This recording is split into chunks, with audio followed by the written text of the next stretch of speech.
Hello everyone, welcome to the next session of the videos How to Draw What You See.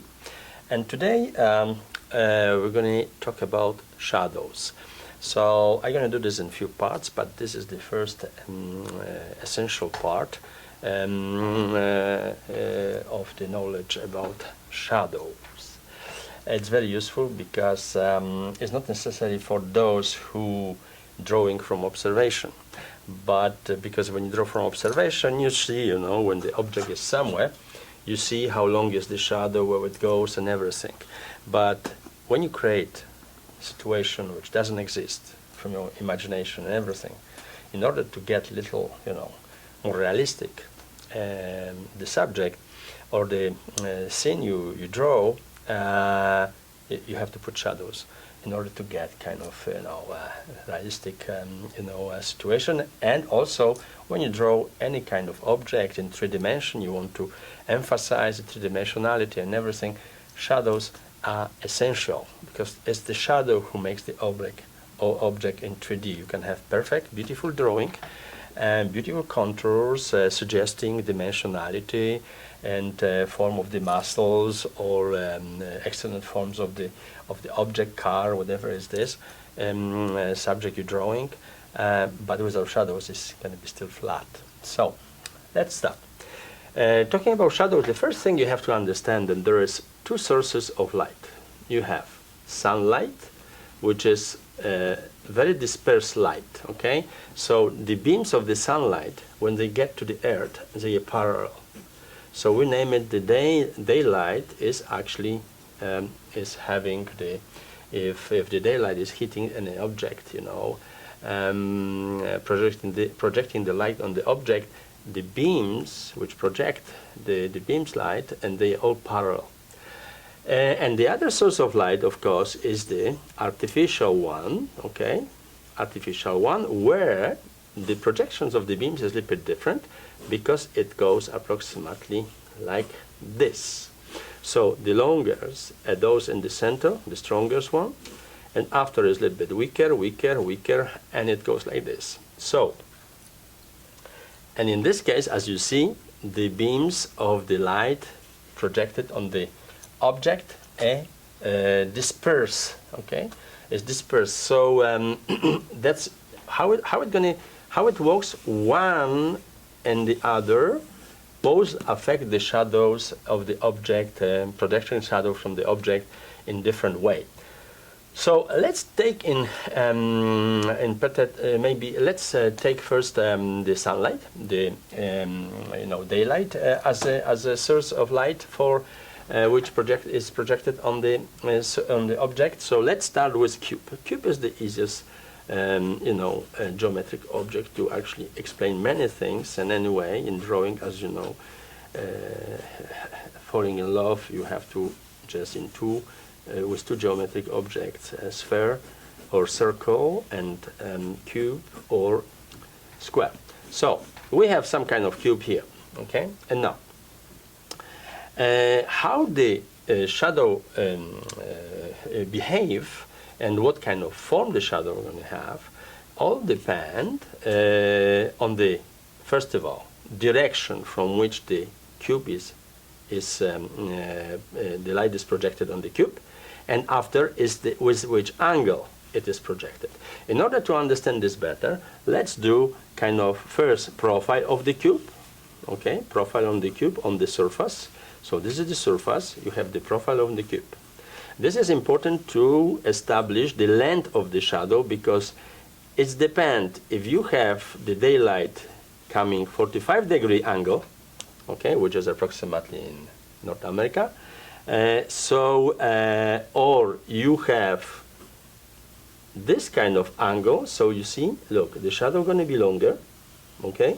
Here the shadow going to be exactly as is the square, if it's the square, because 45-degree makes this length of the shadow as long, so you put it here. And of course, if you have the daylight coming a little bit from the top, like close to the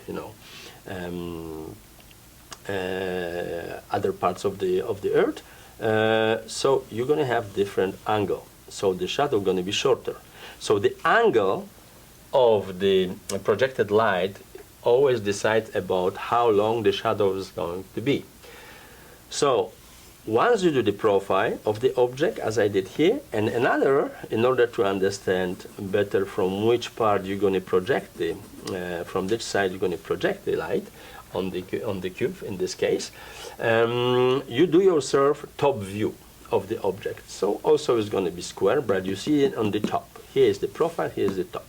Now from the top you decide that, let's say, the direction of the light is coming, for example, we're going to do two situations. One, when the light is projected directly in the face of the cube, let's say from this side, in this case, okay, in this side, okay, and with the angle 45 degree.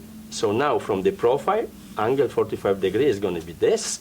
So I prolong the base, okay, you can look actually a little bit in transparency through this cube, and you will understand better how it works. So I go there, I prolong the edges, and 45 degree angle is this one. So I go 45 degree parallel to this, and I know the length of the shadow for this cube in this situation where the light is projected on the face, on one of the faces of the cube.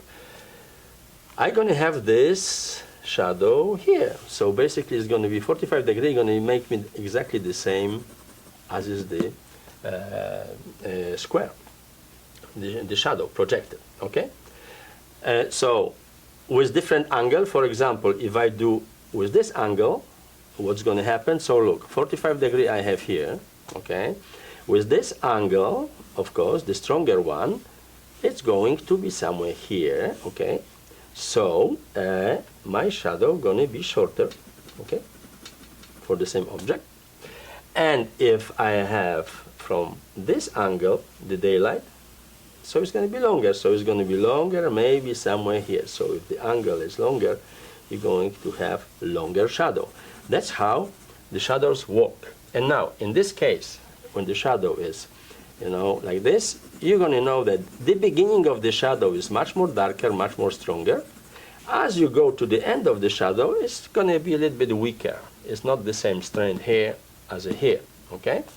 And now another thing also on the cube, if you have the light projected, from any angles, doesn't matter, you're of course going to have the object's own shadow, and the behavior of this shadow is also similar to the projected shadow. What I mean is that the intensity of the shadow, when is the most lighter light on this on the cube, you're going to have stronger shadow created here, and after it's going to fade a little bit as it goes down, okay? So that's what basically going to happen. Now, of course, you're going to have, it depends now the angle of the light, because direction is here, but angle was 35 degree. So you're going to have also slightly a little bit, in shadow the beginning of the part of the cube. That's how you're getting dimensional the cube, okay? And also, of course, it depends the angle, because in some angle lower than 45 degree, you might have this part a little bit in shadow and lighter, okay, after to full light. Or you can have, if you go much on top, the angle of the shadow, of course, it's going to be completely white. You don't going to see any shadow. But you will usually add a little bit to make this the cube much more, dimensional, okay? So that's one situation with the daylight. Another situation with the daylight, because for now my square, my cube the light was projected on the face. What happens when the light is projected on the corners? Okay, in any corner you have angles here, there, okay. But let's take the corner 45 degree, okay, and the angle 45 degree. Here the angle is going to be 45 degrees. So again, look, if you do this, how it's going to go? You first, why you do this small drawing, so you understand how to draw the shadow, what kind of shape the shadow going to have. So in this situation, my shadow going to have this shape, you see? I go here, and then 45 degree, what it makes, I put one square large like this here, okay, and it's going to be here, So my shadow is going to be now different. It's going to have this shape because the object is projected, the light is projected on the corner of the cube. Let's say is this corner here. So I'm going to draw briefly the same cube, and I'm going to now project it from the corner the light. I don't want to draw on this one because it might be a little bit kind of, too many shadows on the one on the other. So now of course you're going to have from both sides this, okay, because the direction of the light comes from here, hits this corner, okay, of course with the angle 45 degree. So angle stays the same, 45 degree. So let's do it here also a little bit, like this. Of course, my cube, I have to correct it. Drawing from this position is not very comfortable, but let's do the best we can. So now, you see, if this face was the light was projected on the face, it just follow the same dimension and longer the shadow, and it finishes here in 45 degree. So in this case now, what's going to happen, because you project the light from the corner, as you see, now is different story, because look, you have to project two sides, okay, not just one, but two, one and the other, and here also one and the other. So in such case, first we project this one. You can actually look through like this, you can imagine, and you see through the cube. And you have another one also parallel to this. Of course, it depends the angle. If the angle is much more 45 degrees, it's going to be much more like this. So you have the shadow, you're going to have like this. So this side is this one, this side is this one. And here is this side is this one, and this side is this one. So that's your shadow with the angle, okay? Projection of the light on the cube. Okay, so we're going to have the same intensity with 45 degree here, and the same intensity of the own shadow of the object, and of course always the closer to the object going to be darker and farther going to be lighter. So I show you two possibilities with the daylight. Now we're going to do the same, but with the artificial light, and then you're going to see what is the difference. So let's do the same situations briefly, just kind of do it, faster, okay, here and there. And another cube I'm going to draw somewhere here, okay, so you can see these two situations. What's going to be the difference now if we project the artificial shadow, okay, where the beams are dispersed and the force of the beams are also different. So the stronger is going to be in the middle. So let's do the first situation when you have the light projected on the face of the object. So let's see that the direction the light is coming from here, and is hitting this face of the cube, the frontal face here. So of course, and the angle is always 45 degrees. Let's say is approximately 45 degrees is like this. So normally what would happen if you have this kind of daylight, you would have the shadow going that way, isn't it? And 45 degrees would be like this. So you would have the shadow somewhere here.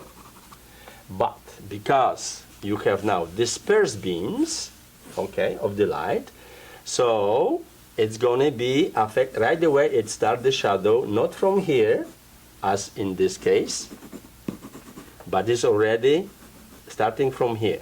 And how it's going to go? If you want to understand, you do yourself the profile and the angle, and then you do the top view, and the direction of the light is from here. So look, now because you have dispersed beams, okay, so look how it's going to go. That way, and now the length, of course, is going to be also, because if it's from the side, you see, beams are also dispersed. So it's going to be somehow a little bit longer, might be here, okay? If it's 45 degrees, it's going to be here a little bit, so it would be a little bit longer. So what's going to happen, you're going to have this kind of shadow created, okay? This kind of shadow created in such case. So how we go? So let's go. we go here, okay, and we go, if we go on the, if we see in transparency, you're going to see that another is going somewhere here. Of course, we see only this part. And now the angle 45 degrees, because of this, let's say if I have the lamp here, so now this beam going to go here, is going to be slightly, you see, longer, the shadow, okay? So this is going to be the shadow with the artificial light, okay? With the artificial light hitting the side, the full side of the square, this one here, from that corner. In this case also, regarding the angle, you're going to have also shadow this part. Here not necessarily as much, but here the shadow is going to be really stronger because this is already really in shadow, this part, okay? And here is going to be even stronger because it's completely covered this side, okay? And of course you might have slightly a little bit here. So this is in the situation when you, when the light, the beams of the dispersed light, the artificial light hits the front of the cube. Now here we're gonna try to project the light from the corner, okay? So this situation we're gonna do. So let's say this is the corner. So we do again the same thing. So for example here, if I just gonna repeat this square. So now the light's gonna come like this, you see, disperse, okay, from the source of light, artificial source of light. So how it's gonna go? Of course, according to the beams, according to the angle of the beams, and of course now depend on the angle, okay, longer. So it's gonna be approximately somewhere here. So my shadow going to have this kind of form now, okay? You see how different it is from this? You have outside coming, and furthermore, you're going to have darker the shadow in this place, and as you go to the edges further, it's going to be fade, it's going to be blurry, the line. Here is much more sharper the line going to be, but here is going to be much more blurry the line, because the force of the artificial light beams in the exterior are weaker than this in the center. So if I want to do this one now, hit from this corner, what's going to happen? Normally I would have, look, if I go with this angle of the, you know, with the direction, the angle of this, I would have something around this, the shadow. But because I have electric dispersed light, my beams are a little bit like this, so what's going to happen, I'm going to have larger here, and if you go across here to see in transparency, so the others are also going to be larger, and of course they're going to be longer, and here they're going to be longer. So in this case, of course, I would have the shadows on the object here going to be the same, okay? The same intensity now because it's from the corner. It's not like here. So you have rather stronger this part, the back part, and the side parts is a little bit, you know, less stronger, the shadows. Here you have both the same, okay? And you also go, of course, on the sides you go the way where the angles go, okay? So the degradation is stronger here, weaker here. And here is different, is a little bit, you know, the same, like kind of, a little bit, not really different, but it's stronger here, still to the lower part. And of course the shadow itself going to be stronger close to the object, okay, closer to the object, and as you go further, it's going to be weaker, okay, and also the edges going to be fuzzy a little bit. So here the edge is going to be much more fuzzy than in the beginning here, okay. So that's approximately, you know, the first kind of step in understand how shadows work.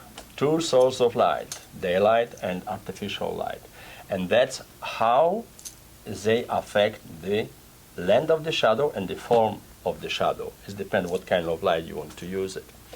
So that will be approximately the first part about the shadows. Also, if you want to better understand how the shadow works, there is a possibility to, you know, make some kind of blocks you know, either from the wood or whatever, you know, and whatever form you might have, you might stick it. You might have some kind of better flashlight than I have, and you can actually observe how the shadow work, the intensity of the shadow, what kind of distortion you're going to get from the different projections of the light, different angle. You see angle, you see shadows smaller, longer the angle, longer the shadow, and very fuzzy. So this is artificial light. Of course, you can do the same on the daylight. If you get in the outside, you can really move the object around and find out how to do it. You can do any objects. You know, you might have this kind of, you know, cylinders, whatever. You can. This is the good way to simply understand how everything works. And when you know, study this, it's going to get to your memory, and you're going to have some kind of library that when you go after and draw objects, buildings, whatever, you will somehow understand how the shadow works, and you can use it from the memory, the knowledge you have already. So I wish you good practice with the shadows, with the first part of the shadows, and